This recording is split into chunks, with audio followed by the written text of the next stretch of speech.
Assalamualaikum warahmatullahi wabarakatuh. Waalaikumsalam warahmatullahi wabarakatuh. Selamat pagi, salam sejahtera untuk kita semuanya. Sehat ya semuanya ya? Alhamdulillah. Kemarin hujan lebat di beberapa tempat banjir, yang mungkin mudah-mudahan di tempat daerah kita masing-masing semuanya dalam keadaan selamat. Ya. Karena di dekat saya itu di Dewi Sartika Timur ada tanah yang runtuh, air sungai Kaligarangnya dulu. Baik para mahasiswa yang saya banggakan, hari ini kita akan membicarakan tentang salah satu metode menentukan konsentrasi. Jadi kimia itu kan salah satunya akan mempelajari tentang komposisi. Komposisi berarti ya konsentrasi. Ya. Dan di sini kita akan belajar tentang bagaimana menentukan konsentrasi suatu zat, khususnya asam atau basa, dengan metode yang mungkin sudah Anda pernah dapatkan di kimia dasar ataupun ketika di bangku sekolah menengah yang kita sebut sebagai titrasi. Nah, titrasi yang dulu atau yang pernah Anda dapatkan itu barangkali masih menggunakan alat konvensional berupa buret ya, yang bisa nanti saya tunjukkan kepada Anda, kemudian menggunakan bahan-bahan yang mungkin ada yang ramah lingkungan, ada yang tidak. Nah, di masa sekarang ini di mana dunia sudah mulai banyak berubah ke arah yang tidak baik, kasihan kepada generasi penerus kita. Ya, kalau kita tidak concern terhadap kelestarian alam, maka dikhawatirkan 10, 20, 30, 40, 50 tahun ke depan semakin jelek dan bumi semakin tidak layak untuk dihuni. Sehingga kita sebagai generasi sekarang ini, termasuk Anda generasi muda yang ke depan itu akan menggantikan kami, sudah selayaknya lah untuk memikirkan salah satu metode cara menentukan zat yang cukup ramah lingkungan. Ya. Nah, titrasi kali ini kita akan mencoba untuk menggabungkan dengan metode atau konsep ESD, Education for Sustainable Development. Kita mulai saja. Ya. Jadi ini adalah alat titrasi yang Anda mesti sudah kenal betul ya. Ini ada buret. Kenapa ini dilepas? Kenapa kira-kira apa? Semester 1. Nah, Mbak, kenapa kok dilepas? Supaya apa? Kira-kira?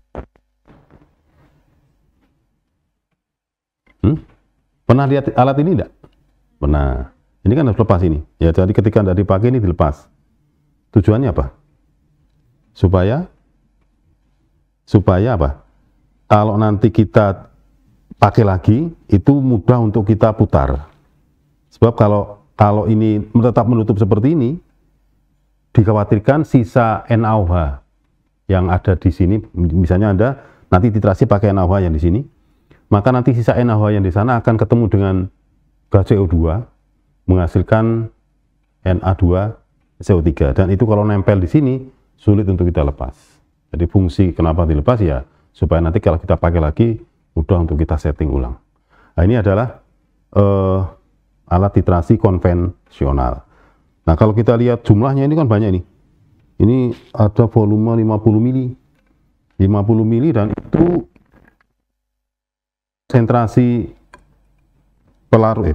konsentrasi zat yang nanti akan kita tentukan itu mirip, maka nanti volume yang ada di bawah ini juga sekitar 50-an, sehingga cukup banyak. Kalau satu mahasiswa segitu, kemudian sekian mahasiswa, maka limbah yang kita buang juga akan makin banyak. Oleh karena itu, ESD di sini adalah konsep yang ramah lingkungan, di mana di situ kita akan mencoba titrasi, tetapi dengan jumlah yang sedikit. Nah, ini tujuan ESD sebenarnya adalah untuk membekali individu dengan pengetahuan, keterampilan maupun sikap dan nilai yang diperlukan untuk berkontribusi terhadap pembangunan berkelanjutan. Karena kan kita hidup di zaman sekarang 10, 20 tahun, 30 tahun itu kan tergantung apa yang kita lakukan sekarang ini. Nah, ESD ini berfokus pada pengembangan pengetahuan tentang isu global dan isu lokal. Ya, sekarang ini isu globalnya kan apa? Pemanasan global. Dan pemanasan global ada dua gas yang berperan penting di situ yang mengganggu keseimbangan alam. Yaitu yang pertama apa? CO2. Satunya lagi apa? yang lainnya, itu jumlahnya tidak terlalu banyak. CFG ada lagi? Terus CO yang depannya C juga. Gas itu gas dari limbah sampah, metana, makanya namanya gas rawa. Gas rawa itu pada mulanya tidak ditengarai mengganggu ini sinar UV yang masuk ke sinar infrared yang masuk ke bumi.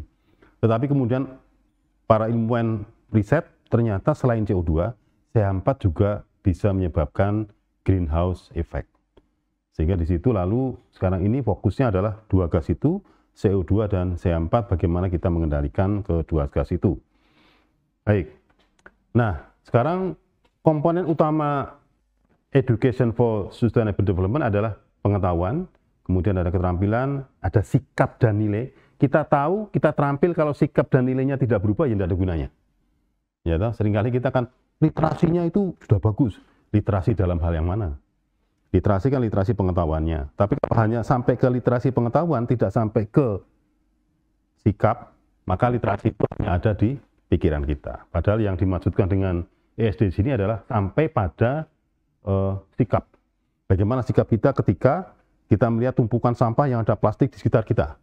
Di pikiran kita sudah tahu, oh di situ tidak baik untuk lingkungan. Tetapi kan sikap kita bagaimana? Kan gitu ya.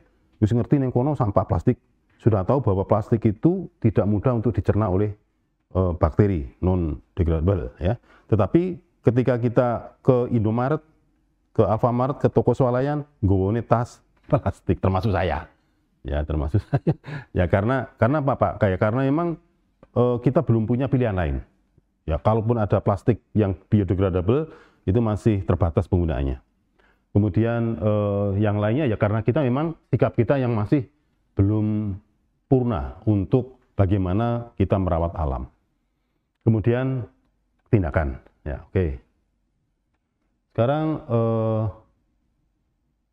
SDGs. Nah, kita sudah tahu SDGs adalah Sustainable Development Goals. Apa itu Sustainable Development Goal? Tujuan pengembangan berkelanjutan, tujuan pembangunan berkelanjutan. Ini sudah disepakati oleh seluruh dunia. Tinggal implementasinya. Yang repot adalah sudah tahu tadi itu, di pikiran sudah tahu, tapi action, suruh tindakan nanti dulu, karena pertimbangannya banyak. Ya, pertimbangannya banyak. Nah, ada 17 SDGs, ya, ini ada tanpa kemiskinan, tanpa kelaparan. Ini kan angel lagi. Tanpa miskin, tanpa lapar, was. Ning swarga nggo ya. Kemudian kehidupan sehat dan sejahtera, lalu pendidikan berkualitas dan seterusnya. Yang kita fokus kita di sini orang kimia adalah ini. Mana? Kira-kira yang mana? Yang berkait dengan kimia. Ini 13 ya. Ya, apalagi?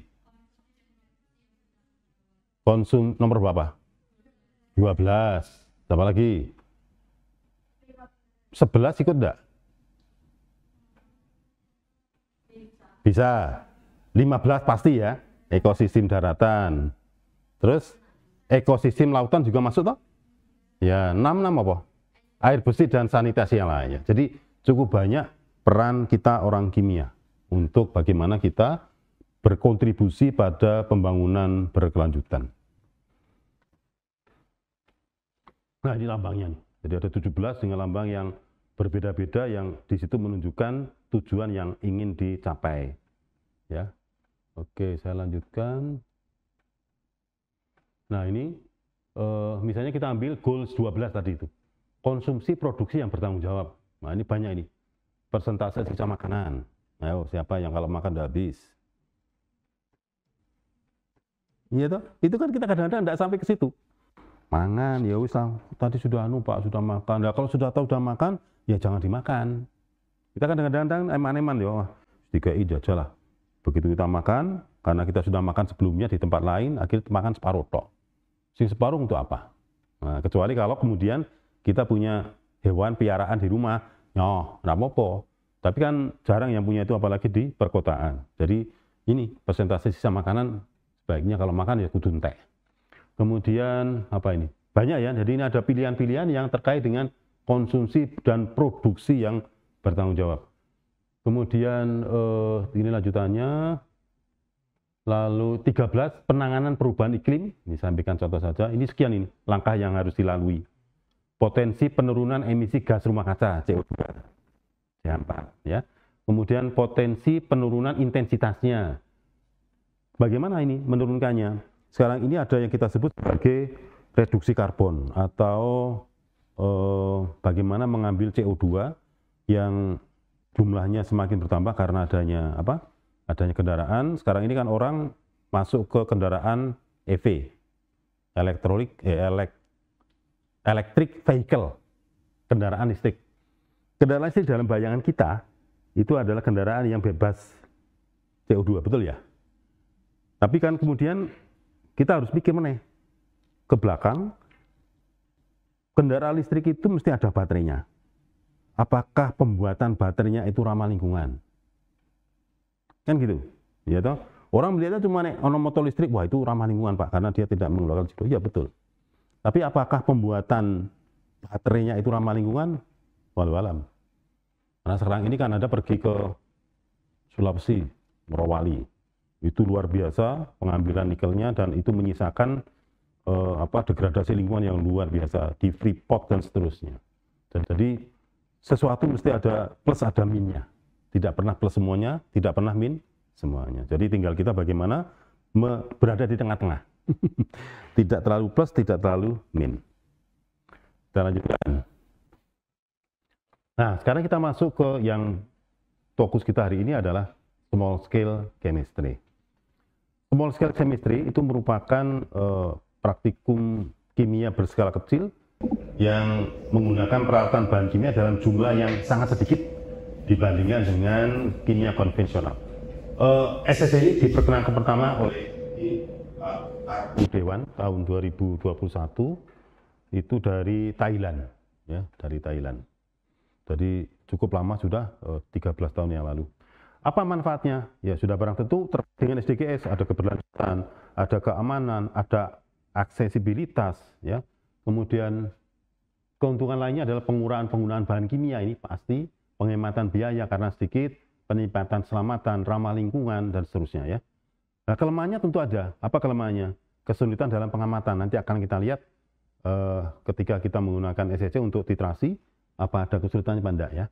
Jika digunakan dengan sampel yang sangat kecil. Kemudian diperlukan keterampilan khusus bagi guru atau instruktur dalam menerapkan metode agar tercapai tujuan pembelajaran yang diharapkan. Tapi secara keseluruhan, overall, SSC merupakan metode yang efektif dan efisien dalam pembelajaran kimia, terutama meningkatkan keamanan, keselamatan, keberlanjutan lingkungan.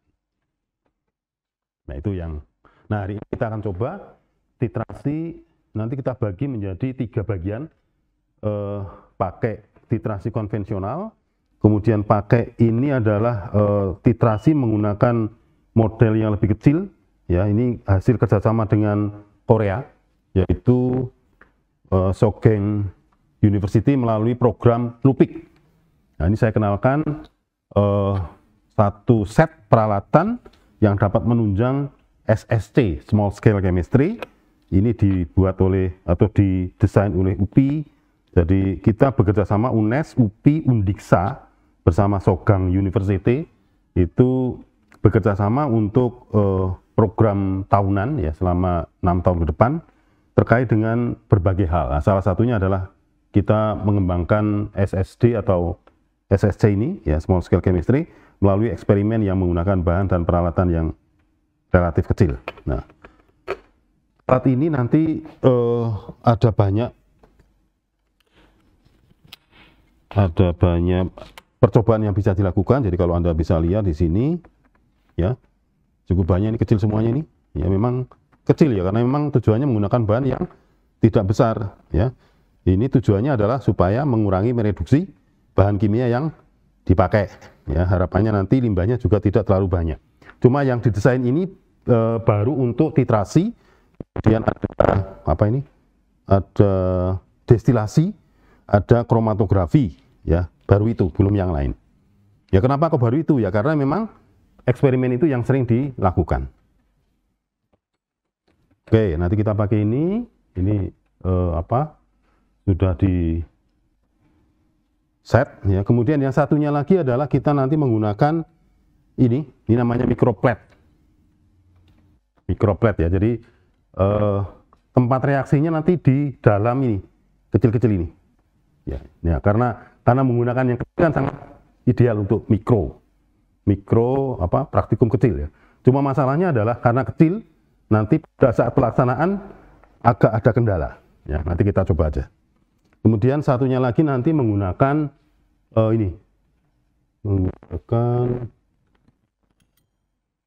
kemarin tidak ada ya. Ini ya, nanti ini ya. Kita coba. Baik. Silakan teman-teman ke depan.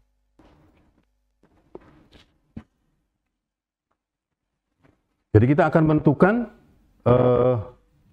zatnya sama, NaOH dan HCl, ya. Yang kemarin sudah distandarisasi yang mana?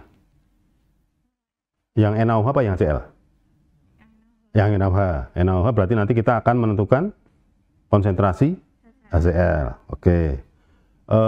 Indikator yang nanti kita pakai adalah indikator P, ya. Saya juga bawa indikator universal ya. Nanti akan kita lihat apakah PP itu dengan menggunakan universal indikator ini apakah tepat tujuh atau tidak, ya kita lihat nanti. Kemudian ini adalah nanti setting ini dulu, kemudian sambil nunggu hasilnya nanti kerjakan yang ini dan terakhir sana, gitu ya. Bisa dimulai ya. Kita mulai dengan yang ini dulu ya, monggo yang ini dulu. Jadi tadi apa yang mau ditentukan? HCl, konsentrasi HCl. Kemudian kita akan coba untuk menggunakan titrasi yang konvensional, buret dan sebagainya. Itu dipasang dulu. Ya, itu diberi apa? Ya, grease ya. Grease atau vaselin tujuannya apa? Supaya nanti kalau diputar mudah. Pertanyaan berikutnya, apakah tidak bereaksi dengan zat kimianya? Tidak. Kenapa? Karena dia adalah non polar. Nah, nanti NaOH-nya ada di mana? Di buret apa di dalam Erlenmeyer? Di buret. Ya, buret. Nah, itu kita siapkan, nah, dibersihkan dulu. Ya.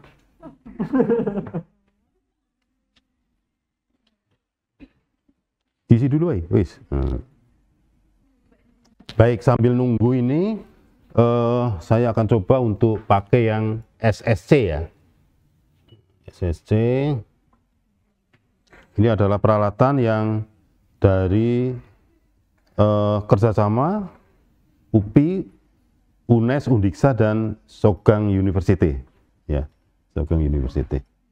Anda bisa lihat perbedaannya ya toh, buret yang demikian besar dengan buret yang minimize ya, minimize.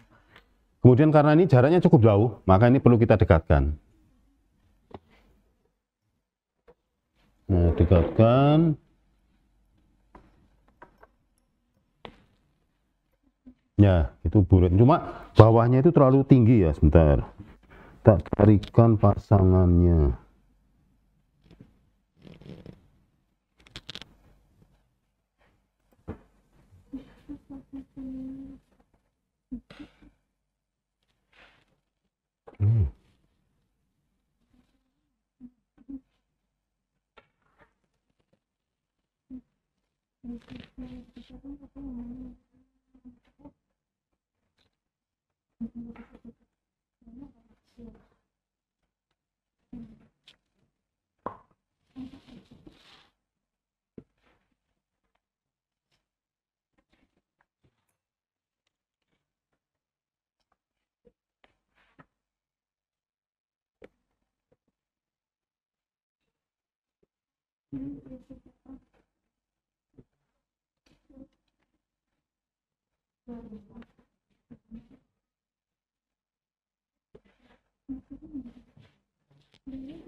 Nah ini pakai apa?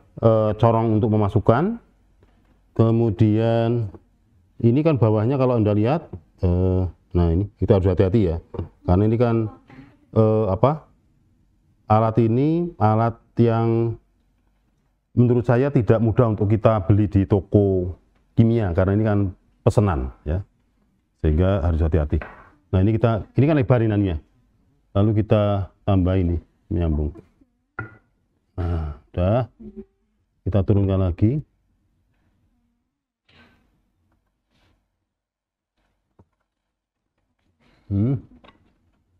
Nah kemudian karena bawahnya hitam, sementara nanti kita coba PP itu kalau dalam larutan asam apa? Betul. PP dalam larutan asam merah. Ini kalau merah semuanya. Apa? Tidak berwarna. Merah itu nih suasana basah. Kita lihat ya. Nah, kita akan coba. Saya akan pakai yang kecil saja. Saya ngambil, kalau ini tadi berapa mili yang besar ini? 25. Saya pakai cukup 2 mili. Karena ini volume buret kita hanya 2 mili. Jadi ini cuma 2 mili nih. Yaitu Anda bisa lihat ini 2 mili. Sehingga yang sana ya kita sesuaikan 2 mili. 2 mili. 2 mili mana HCl? Nah. Oh ya. Ambilkan 2 mili, Mbak.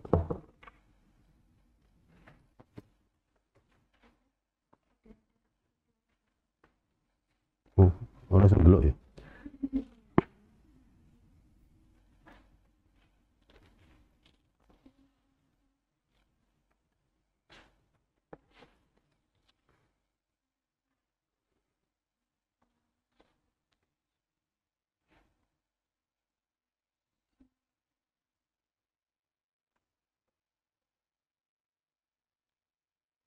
Apa?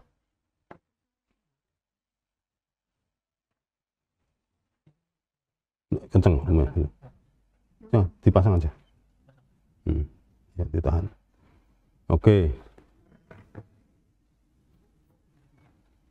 Nah, karena pakai alatnya ini kan SSC-nya.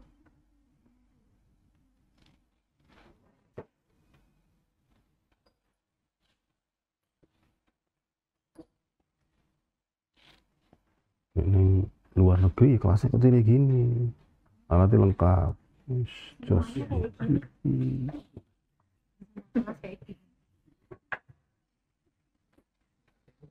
UKT ini piro ya? UKT-mu piro kok iso wani ngene?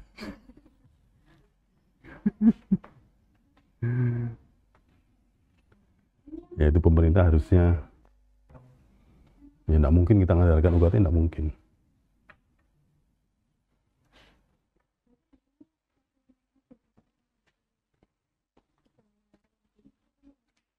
Yes. 2 mili. Iya. Berarti 1,5 mili. 1,5 mili.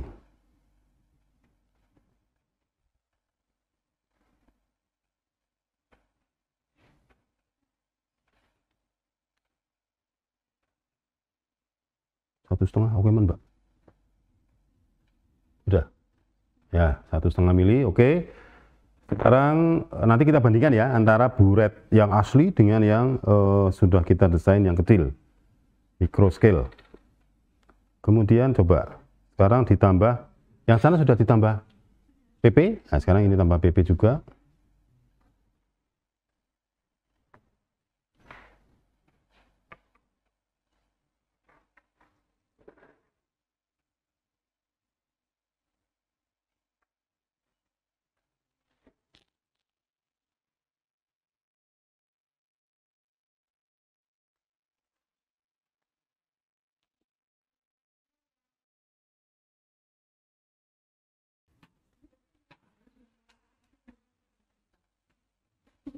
Sudah, oh ya, oke. Oke. Itu, lu kenapa? buat misi bawahnya Pak. Oh, nyuci. Misi. Misi. Oh, oh iya ya, ditahan itu bawahnya.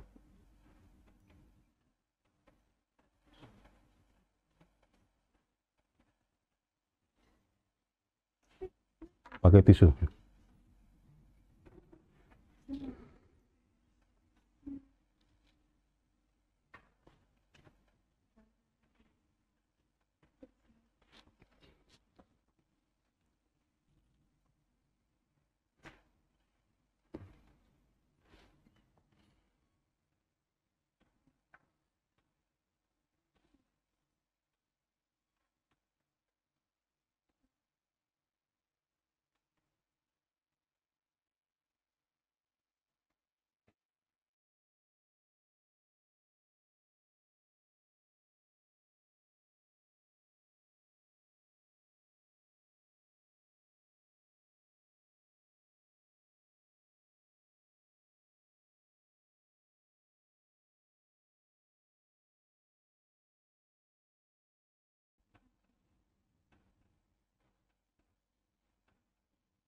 Nah ini memang karena apa? Karena kecil maka kita harus hati-hati. Kalau ini tadi kan besar gampang untuk kita anu ya langsung cairannya sampai ke sini. Kalau itu kan harus diisi dulu supaya tidak ada udara. Jadi kan kalau tadi yang ini kan karena ukurannya cukup besar dibuka langsung dimasukkan dari atas langsung sampai sini. Tapi kalau itu harus kita teteskan lewat lubang skrupnya itu. Sudah, saya dipasang terus dilepas.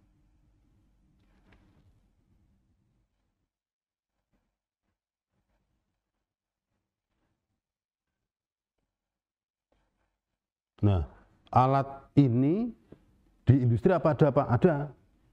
Jadi kalau di industri itu, misalnya situ muncul itu ada alat seperti ini, cuma itu sampai 5. Jadi tidak 115 diisi bareng, sudah pakai mekanik, terus titrasinya tidak pakai tangan, tapi pakai kayak shaker orbital, digoyang gini. Goyang sehingga kita tinggal menyiapkan larutan dimasukkan, otomatis itu nanti tinggal perubahan warnanya, tinggal kita tutup, penopet, pateni. Ya itu modern di situ muncul. Sama untuk menentukan kadar zat. Sama. Sudah?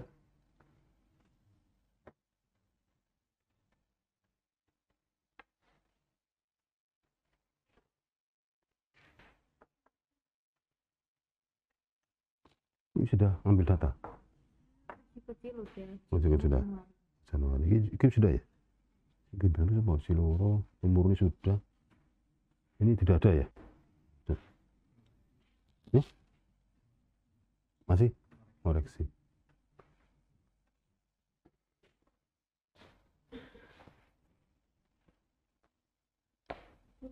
Sudah? Oke. Nah, satu pakai yang konvensional, satu pakai yang SST. Monggo dititrasi aja. Ini bawahnya mungkin dikasih tisu supaya kelihatan perubahan warnanya.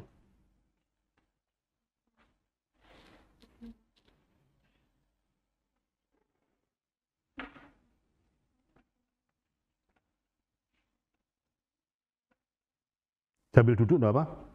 Kursi? Perlu kursi enggak? Itu belakang.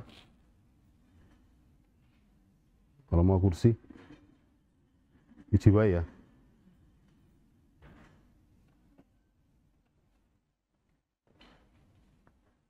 Perlu kursi apa enggak? Kira-kira ganggu enggak? Enggak.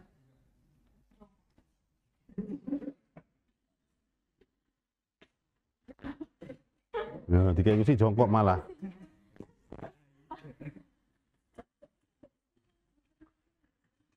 Yes. Sekarang silakan titrasi, hati-hati.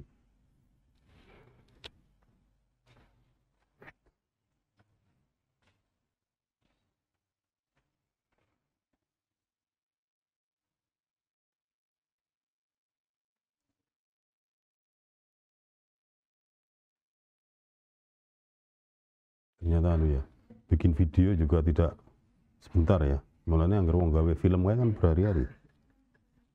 Ini kan salah, ulang.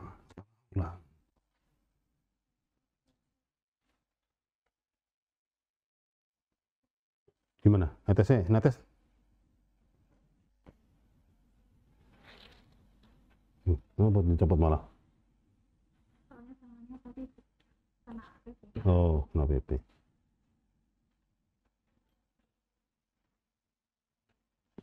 Ya, oke, sambil menunggu itu saya tak coba yang ini ya. Tadi namanya apa ini? Microplate. Nah, microplate ini kan lubangnya banyak. Jadi sekali run itu bisa 3-4 percobaan. 3-4 percobaan. Ya.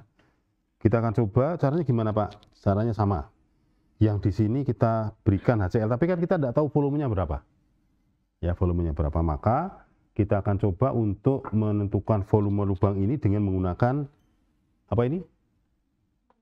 Gelas ukur. Jadi caranya adalah ini kita pindahkan. Nah, sebentar, caranya ini kalau ini kita berikan kemudian kita pindah ke sana. Nah, pindah ya nanti ya. Nah, ini air kita coba. Nah, ini sudah penuh ya. Saya buat 2, ini 1 lagi, sudah. Kemudian ini saya sedot pakai shilling. Shilling ini murah ya, ini biasa dipakai untuk apa, di kesehatan itu. Volumenya macam-macam, ada yang 5 mili, ada yang bahkan ada yang mikroliter, itu dipakai untuk gizi, gas kromatografi. Nah, kita coba untuk diambil.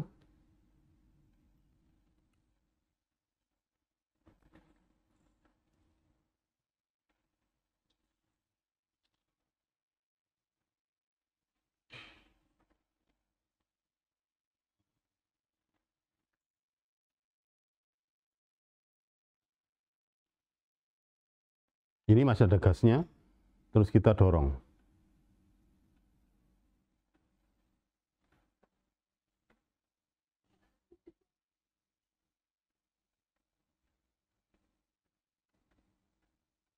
Nah, ini angkanya adalah 0,5. Tapi apakah 0,5 persis?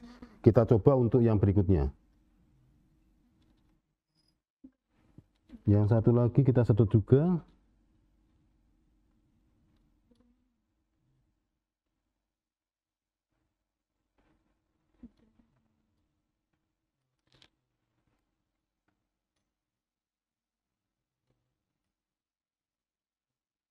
Nah, bocor. Ya, jadi dengan cara seperti itu kita bisa tahu bahwa ini adalah volumenya 0,5. 0,5 ya. Nah, untuk memastikan apakah betul, kita coba pakai ini juga, 0,5 mili.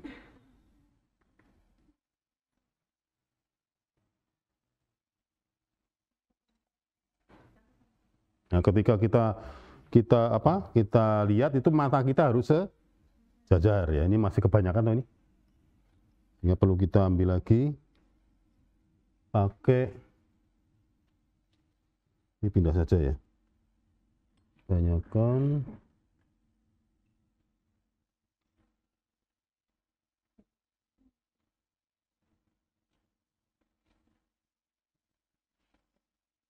Nah, ini kira-kira kurang enggak nih? Kurang ya? Kurang.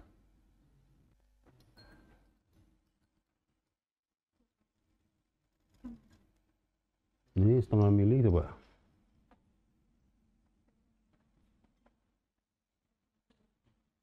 Nah, 0,5 mili. Sekarang kita pindahkan ke sini. Apakah tepat persis apa enggak?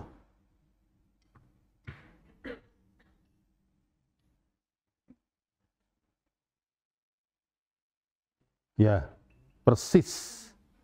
Ya, persis ini. Ya sebenarnya ini mesti ada yang membasahi ini toh. Kan mesti berkurang. Ya memang salah satu kelemahannya di situ kalau kita menggunakan micro scale ya.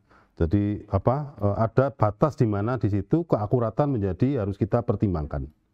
Ini mesti ada yang basah. Kalau yang besar sana kan dibandingkan dengan volume yang besar kan kecil, yang nempel di dinding ini kan bisa diabaikan. 0,5 mili. Oke, 0,5 mili berapa tetes? Nah, kita coba untuk pakai yang siring yang sama. Jadi siringnya harus tetap sama. kita ambil, hati-hati supaya nanti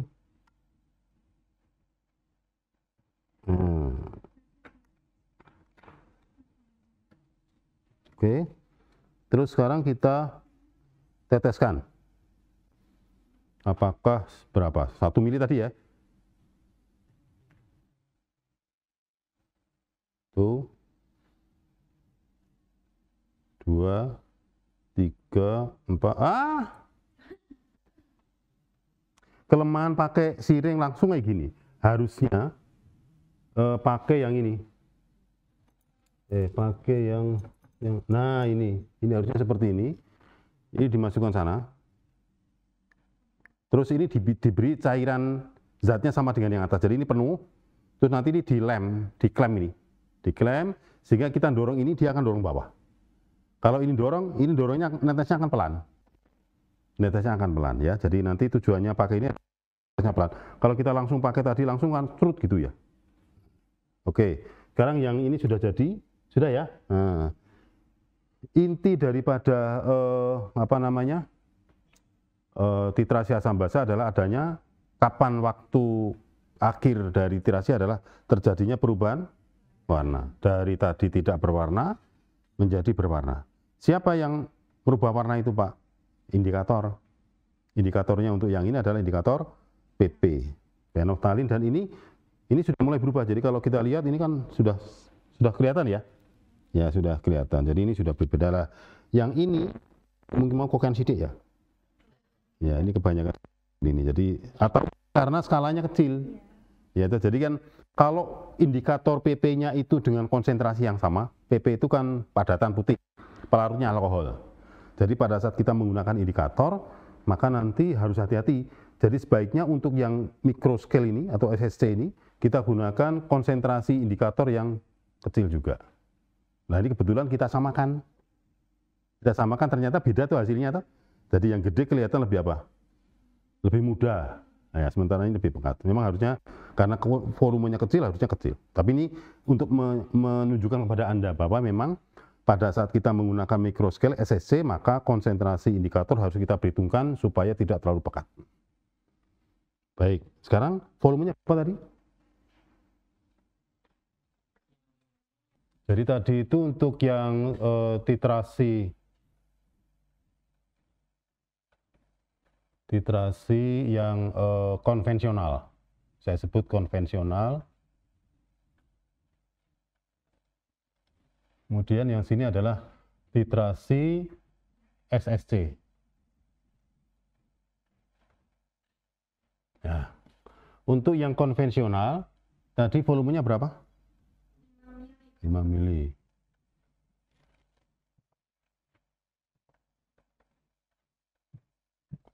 Ini volume NaOH ya, HCl ya. HCl-nya 5 mili. Kemudian molaritasnya berapa? Oke, ini dicari. Kemudian volumenya NaOH yang diburet.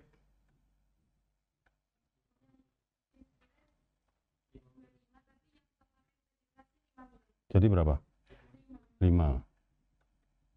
Persis ya. Kemudian konsentrasi NaOH-nya.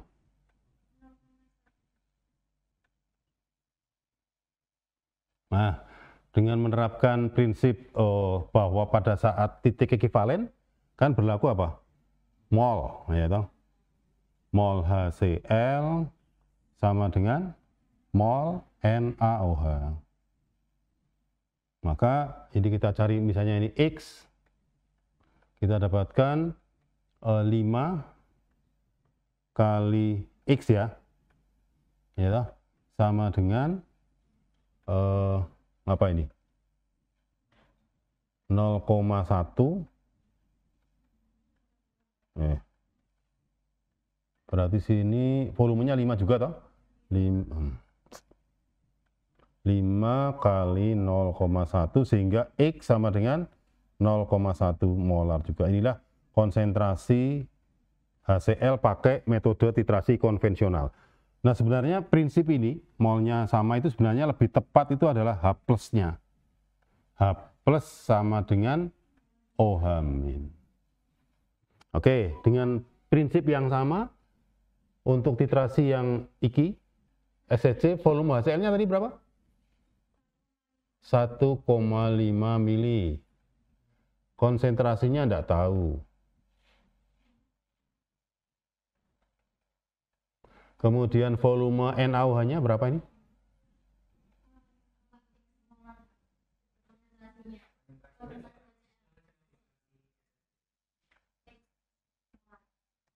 Ya.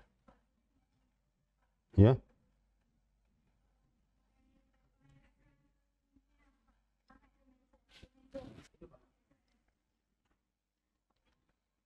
Gimana? NaOH-nya? Volumenya?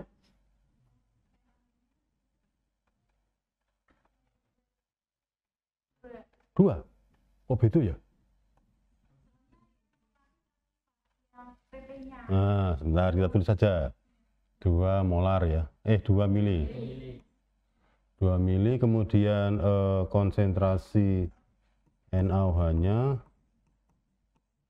itu adalah 0,1. Dengan logika yang sama, 1,5 kalikan X sama dengan 2 kali 0,1. X-nya jadinya berapa ini? 0,2 dibagi 1,5. Ini YTP pakai gini. Oh, loh.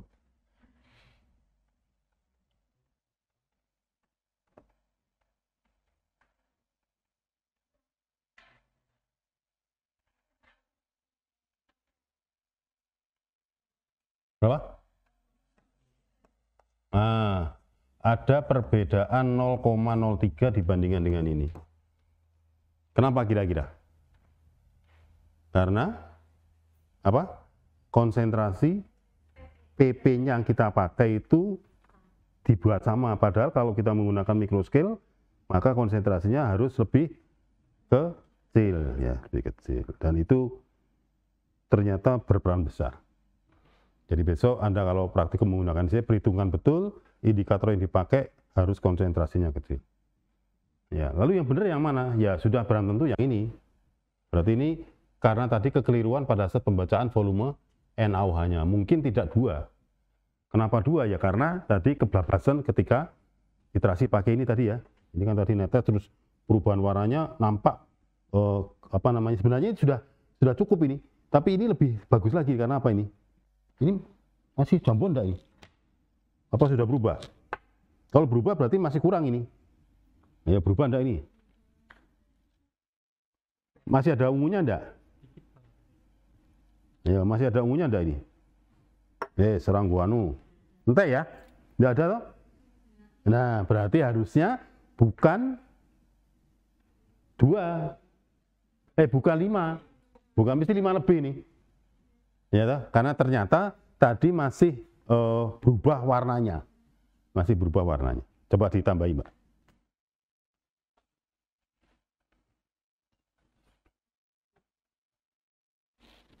Nah, sambil menunggu itu, jadi kalau kita pakai mikro ini, yang ini harus hati-hati lagi. Kenapa? Karena volumenya cuma berapa tadi? 0,5. 1,5 saja kayak gitu. Apalagi 0,5. Sehingga ini praktis indikator yang dipakai nanti. Jadi nanti caranya gampang. Kita teteskan di sini misalnya 5 tetes pakai ini ya. Tes sampai 5. Terus dikasih indikator. Kalau indikatornya sama dengan indikator yang dipakai untuk yang 2 ini, gimana? Mesti akan langsung merah itu. Sehingga harus encer, diteteskan di situ satu tetes.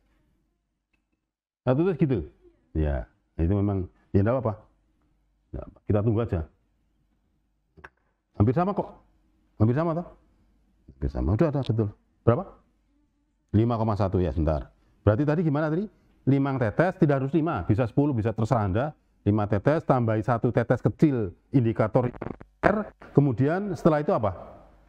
Teteskan pakai siring yang lain yang diisi apa? Kalau HCl, ini NaOH, teteskan yang gini. diaduk. Nah, pengaduknya juga harus minimize. Ya, saya pakai yang ini. Yang penting logam itu. Ini atau pakai yang ini juga boleh. Nah, terus ya. Kemudian setelah itu sampai terjadi perubahan warna. Nah, ketika perubahan warna dicatat. Pertanyaannya adalah 1 tetes berapa mili? Caranya gimana tadi? Kan tadi ini setengah mili toh ini? Ya toh. Terus tadi kan dipindah setengah mili itu berapa tetes? Jadi caranya ini diisi dengan apa tadi? Diisi dengan cairannya, misalnya katakan 2 mili gitu. Terus dengan pelan-pelan kita teteskan, tes sampai penuh. Misalnya ternyata untuk meneteskan sini sampai penuh butuh 25 tetes. Berarti 1 tetesnya berapa mili? Kan bisa dihitung, ya toh? Ya.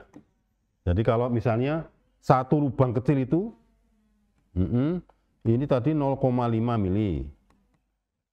Ditetesi ternyata 25 tetes. Berarti kan di sini 1 tetesnya berapa? 0,5 dibagi 25, ya. 0,00.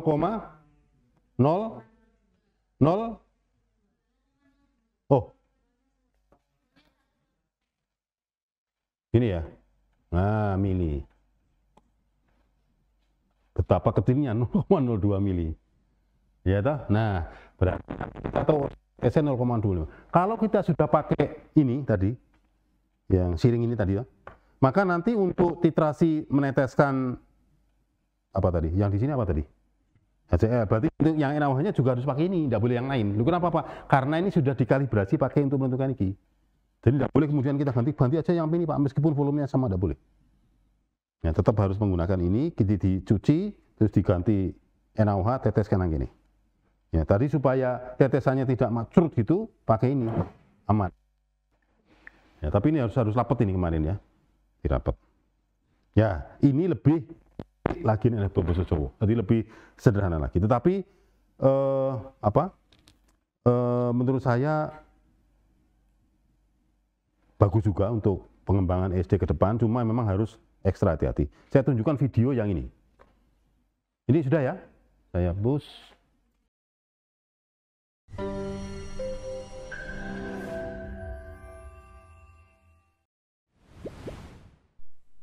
Alo mê mình lão vào xem mình châu bao bà khang quẹt đặc khu cái gì đó là cú sẽ châu bao bà khang quẹt áo khang sao vậy đi vậy Tulisan Vietnam. nát chết anh nghe rồi vậy bà ấy lưu đó chemical đi garo hydrochloric acid biểu ý 0.1 molarity sodium hydroxide biểu ý nè phenolphthalein indicator rồi vậy bà ấy là đôi sản xuất của một lâu xong nghe tí tông bị bệnh nghe bị lâu để bông sang đi của anh nghe xem ra vậy tí tông bị bệnh nghe bị lâu phụ đuổi lý số phụ đuổi lên nên nhẹ rồi alone đi ăn đi bị rồi mà 3 cm ở qua mà lên phần này cái thao vậy bên phía bên xoay vào bên ấy xoay lui ra này mà Sony chẳng bị rồi cái gì này phải đau vào bên ấy tí tông bị bệnh nghe của áo khăn sao vậy bộ tiền bị bao bên 10 mm ဒူရဲ့တိုင်းရေစုပ်ပြုံရဲ့အရစ်အထိရေကိုစုပ်ယူပြီးတော့မှခွက်အမှတ် A1 နဲ့ကိုအဆက်ချပါမယ်။အဲ့လိုချတဲ့နေရာမှာခွက်ပြည့်တဲ့အထိအဆက်ချပေးရပါမယ်။အဆက်ချပြီးတဲ့အခါမှာဒီ10 mm ဒူရဲ့တိုင်းရေစုပ်ပြုံတွေကရေတွေကုန်သွားအောင် A2 A3 စသဖြင့်အစင်လိုက်ဆက်ပြီးတော့မှချသွားပေးရမှာဖြစ်ပါတယ်။ချလိုက်တဲ့အဆက်ရေအတွက်ကိုမှတ်ထားရမှာဖြစ်ပါတယ်။အခုကျွန်တော်စမ်းသပ်ပြတဲ့နေရာမှာတော့ Ini pakai pipet biasa. ဒူရတိုင်းရေစုပ်ပြုံတွေကရေတွေအကုန်လုံးကုန်ဖို့အတွက် A1 မှာက73စက် A2 မှာက73စက်နဲ့ A3 မှာ30ဖြစ်ပါတယ်စုစုပေါင်းကျွန်တော်တို့20နဲ့90ဖြစ်ပါတယ်အဲ့ဒီချလိုက်တဲ့အဆက်အရေအတွက်ရခွက်ထမရှိတဲ့1 mili dia tahu bahwa itu 1 mili တွက်ချက်ကြည့်အောင် jumlah tetesnya adalah ရေစုပ်ပြုံတွင်မှာဆွတ်ယူလိုက်တဲ့ရေရဲ့စုစုပေါင်းဒူတွေဟာ1 ml ရှိပါတယ် 29 tetes ရေစုပ်ပြုံ10 mm မှာပါဝင်နေ berarti 1 tetes seper 29 mili 20နဲ့90ဖြစ်ပါတယ်ရေတစ်စက်စီရဲ့ဒူတွေကိုရဖို့အတွက်စုစုပေါင်းရှိတဲ့1 ml ကိုအဆက်အယူအတွက်ဖြစ်တဲ့29နဲ့စားတဲ့အခါမှာ 0.0345 ml Oke, udah tahu ya အဲ့တော့ရေတစ်စက် ini ရဲ့ sudah volumeဟာ 0.0345 ml ရှိပါမယ် A1 နဲ့ A2 တို့မှာ Nah, kita pakai tadi begitu tahu satu tetesnya 1/29 mili, terus itu si wadahnya tadi itu diisi 13 tetes. Jadi ini 13-nya itu dia anu sendiri. 13-nya itu dia coba neteskan pakai ini. Dia tadi 1, 2, 3 terus sampai katakan ini 1 mili ketemu 29. Berarti satu tetesnya adalah 1/29 mili. Kemudian dia coba nitrasi dengan menambahkan ke sini 13 mili. 13 mili, ya kok 13 mili, 13 tetes. 13 tetes.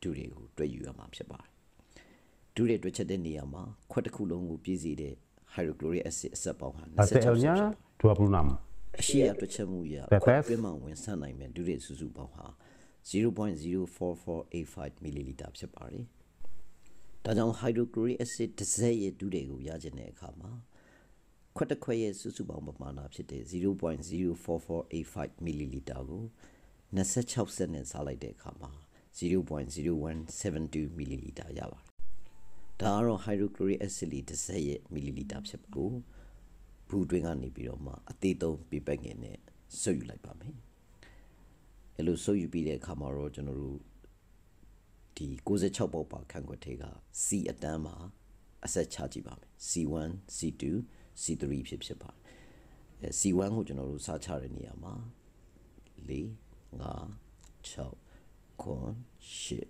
ကို10 17 19 23 24 25 16 19 20 26ဖြစ်ပါတယ်။ဒါကြောင့် sodium hydroxide ရဲ့တစ်စက်ဒုတွေကိုရှာတဲ့နေရာမှာခွက်တွင်းဝင်ဆန်တဲ့ဒုတွေစုစုပေါင်း 0.04485 ml ကိုပဲအဆက်ရည်ဖြစ်တဲ့26စက်နဲ့စားတဲ့အခါမှာ0ဘန်ဇင်ပြီးတဲ့အခါမှာ titration ကိုစတင်ပြီးတော့လှုပ်ဆောင်ပါမယ်။ဒါကြောင့် hydrochloric ခန့်ခွဲရဲ့နံပါတ် D1 ကနေ D3 အထိကိုတစ်ခွက်ကိုတစ်စက်နှုန်းနဲ့ချပေးရမှာဖြစ်ပါတယ်။ Dia cuma satu tetes. နောက်တစ်ဆင့်အနေနဲ့ကတော့အဲ့ဒီ acid ချထားတဲ့3ပေါက်အတွင်းကိုပဲ phenolphthalein indicator ကိုပြပတ်ငင်နဲ့အဆက်တစ်စက်စီလိုက်ပြီးတော့မှထည့်ပေးရမှာဖြစ်ပါတယ်။ Indicator အဲ့လိုထည့်လိုက်တဲ့နေရာမှာပထမထည့်ထားတဲ့ acid နဲ့ phenolphthalein indicator နဲ့ရောဆက်သွားအောင်လို့ကျွန်တော်တို့ကသွားကြထူရန်လေးတွေနဲ့အနေငယ်မွေးပေးရမှာဖြစ်ပါတယ်။နောက်တစ်ဆင့်အနေနဲ့ sodium hydroxide solution ကို ke tempat ခွက် D1 နဲ့ကိုချပေးရမှာဖြစ်ပါတယ်။အဲ့လိုချရတဲ့ ini baru anunya sodium hydroxide ကိုတစ်ဆက်ချလိုက်သွားကြထူရန်လေးနဲ့မွေး itu sudah berubah belum? Sudah ya? အရောင်ပြောင်းလဲမှုကိုလေ့လာလိုက်နဲ့လှုပ်ဆောင်အောင်ဖြစ်ပါတယ်။အဲ့တော့ဒီမှာတစ်ဆက်ချပြီးတော့ Oh hilang. မွေးတဲ့နေရာမှာအရောင်ပြောင်းလဲတဲ့အတွက်နောက်ထပ်တစ်ဆက်ထပ်ချပါမယ်။ langsung merah ဖြိုးဖြိုးရတဲ့အထိချပြီးတော့မွေးပေးရမှာဖြစ်ပါတယ်။ ဒီလားမြောက်ဆက်မှာလည်းအရောင်ပြန်ပြောက်သွားတယ်။အဲ့တော့နောက်ထပ်တစ်ဆက်ချကြည့်ပါမယ်။တစ်ဆက်ချကြည့်မယ်။ပြီးရင်မွေးလိုက်မယ်။မွေးလိုက်တဲ့အခါမှာအရောင်ကမပြောင်းတော့ဘူးပန်းရောင်ဖြိုးဖြိုးကိုရောက်ရှိလာပြီဆိုရက်ပါ။နောက်တစ်ခါ D2 နဲ့ D3 အပေါက်တွေမှာလည်းခုန D1 မှာလိုပဲ Ini sama. Cuma ini kan namanya triplo ya. D2 ပေါ့ Jadi kalau kita ngukur titrasi itu tidak sekali. Kalau tadi kan kita ngitungnya itu sekali. Paling tidak 2 kali. Kenapa kalau sekali tidak boleh? Karena hasilnya maybe yes maybe no. Bisa ya bisa tidak. ချပြီးတော့မှမွေးကြည့်မယ်ပြောင်းခြင်းနေတယ်ဒါပေမဲ့ colorless ပြန်ဖြစ်သွားတယ်ပေါ့နော်နောက်တစ်စက်ထပ်ချပါမယ်တစ်စက်ထပ်ချမယ်ပြီးရင်မွေးမယ် hilang ဟုတ်ပြီအရောင်မပြောင်းသေးဘူး D1 မှာတော့30နဲ့ပြောင်းတယ် D2 မှာ30နဲ့မပြောင်းသေး Tapi ini ada yang keliru juga apa ya? Kira-kira menurut kamu kelirunya apa? Pengaduknya harusnya diapakan? Begitu pindah dari satu tempat ke tempat berikutnya harusnya apa? Dicuci. Iya, tak? Karena itu mengganggu karena bentuknya kecil ya. Kecil itu kan mesti perubahan kecil konsentrasi berubah. Jadi harusnya itu begitu dipakai untuk ngaduk, cuci dulu baru dipindahkan ke sebelahnya. Màပြောင်းသေးပါဘူးပြောင်းသေးဟုတ်တယ်ဆက်ချမယ်နောက်ထပ်တစ်ဆက်ချမယ်မွေးကြည့်မယ်မွေးကြည့်ပါမယ် 30မှာပြောင်းမလာပေါ့နော် colorless ပြန်ဖြစ်သွားတယ်ဒီကောင်လေး40ချရမယ်ပုံစံပါပဲနောက်ဆုံးတစ်စက်ပေါ့ချကြည့်တော့ချလိုက်မယ်မွေးကြည့်မယ်မွေးအရောင်မပြောင်းတော့ဘူးပေါ့နော်ဒါမြဲပါပြီအဲ့တော့ D1 မှာ30 D2 မှာ40နဲ့ D3 မှာ40ဖြစ်ပါတယ်အဲ့တော့ဒီအဆက်တွေကိုမှတ်သားထားရပါမယ်ပြန်မြတွေ့ရမှာမလို့ဟုတ်ပြီကျွန်တော် Ini reaksinya စံတပြီးတဲ့အခါမှာ calculation ဘိုင်းပေါ့နော်တွက်ချက်ခြင်းဘိုင်းကိုကျွန်တော် berarti tadi rata-rata တွက်ချက်မဲ့နေရာမှာအရေးကြီးတာတော့ကျွန်တော် equation ပေါ့နော် equation က well balanced equation 344 dibagi 3 3,67 tetes 0,0631 molar Emily sodium chloride ရေရေပေါ့နော်ရရှိတာဖြစ်ပါတယ်အဲ့တော့ equation အရာကတော့ဟို sodium hydroxide ကတဆ HCl ကတဆပေါ့နော် mole ratio နဲ့ဆိုရင် 1:1 ပေါ့အဲ့တော့ဒီမှာတော့ကျွန်တော်တို့ကဟိုပမာဏနေတဲ့အတွက် millimole နဲ့တွက်ပါဆိုတော့ sodium hydroxide 1 millimole ကို hydrochloric acid 1 millimole နှုန်းနဲ့တက်ပြတာဖြစ်ပါတယ်အဲ့တော့ equation ကိုရေးပြီးတဲ့အခါမှာကျွန်တော်စတွက်ပါမယ်တွက်တဲ့အခါမှာ 0,0631 အတိုင်းပဲပေါ့နော် D1 လဲတစ်စက် D2 လဲတစ်စက် D3 လဲတစ်စက်ဖြစ်ပါတယ်အဲ့တော့ပြန်မြယူရင်သူကတစ်စက်နှုန်းနဲ့ပဲတွေ့ရမှာအဲ့တော့ hydrochloric acid တစ်စက်ရဲ့မီလီလီတာဟာအရှိမကျွန်တော်တို့တူတဲ့တိုင်းထားတဲ့အတိုင်းပဲ 0.0172 မီလီလီတာရှိပါတယ်sodium hydroxide ကတော့ခုနထိခဲ့တဲ့အတိုင်းမတူပါဘူး D1 မှာက30နဲ့သူက color change ဖြစ်ပါတယ်D2 Okay 40စီထည့်ပေးရတယ် Terima kasih ကျွန်တော်တို့ကဟိုပထမခွက်မှာရှိတဲ့30ဒုတိယခွက် ya 40 mungkin ada pertanyaan silakan 40 silakan kalau ada pertanyaan ya monggo Mbak Roja ya silakan Izin bertanya Bapak, tadi untuk kita membuat praktikum skala kecil atau titrasi skala kecil, tadi Pak Sigit menyampaikan bahwa konsentrasinya bisa lebih rendah. Nah, apakah yang kita kecilkan konsentrasinya itu adalah semuanya? Jadi, misalkan HCl-nya awalnya 0,1 untuk konvensional, maka jika kita ingin kecilkan menjadi 10 kali, maka menjadi 0,01 semua untuk HCl, NaOH, dan juga indikator PP-nya. Seperti itu. Ya, terima kasih, baik. Pak. Terima kasih. Pertanyaan yang bagus. Jadi yang dimaksud dikecilkan itu bukan kecil konsentrasinya, volumenya. Volumenya. Jadi volume zat yang kita pakai menjadi kecil. Kalau tadi pakai yang besar tadi 0,1 molar NaOH, maka yang skala kecil tetap 0,1, cuma volumenya kecil. Kalau volumenya kecil berarti kan volume kali molarnya kan jadi kecil. Molnya jadi kecil, sehingga misalnya kalau itu dari zat sisa atau ini kita buang, ya kalau ini kan sudah netral ya, sudah netral. Jadi misalnya katakan ini ada sisa HCl sedikit ini, kalau kita menggunakan yang konvensional mungkin sisanya cukup banyak, tapi kalau kita menggunakan microscale karena penggunaannya sedikit, maka nanti barangkali limbah yang kita buang itu tidak terlalu banyak. Jadi yang dimaksud dengan yang dikecilkan bukan konsentrasinya, tapi volumenya, karena kita mengecilkan volume. Konsentrasi tidak kita rubah. Jadi Ya. dari semua dipakai ya Pak. Baik. Terima kasih Pak. Ya. Terima kasih pertanyaannya. Yang lain, monggo. Yang kimia juga boleh bertanya, yang material. Latihan ujian. Silakan. Atau mungkin semester 1. Kan Boso Jember sama Semarang kan sama ya? Sama-sama bahasa Indonesia. Silakan. Ya, jadi ini mungkin bisa jadi ide bagi mahasiswa yang sekarang ini masih gabut. Tema untuk skripsinya apa, bisa pakai ini. Ya, monggo. Jadi banyak. Silakan. Kalau sudah ada mungkin cukup ya. Cukup ya. Kita akhiri pertemuan hari ini. Assalamualaikum warahmatullahi wabarakatuh.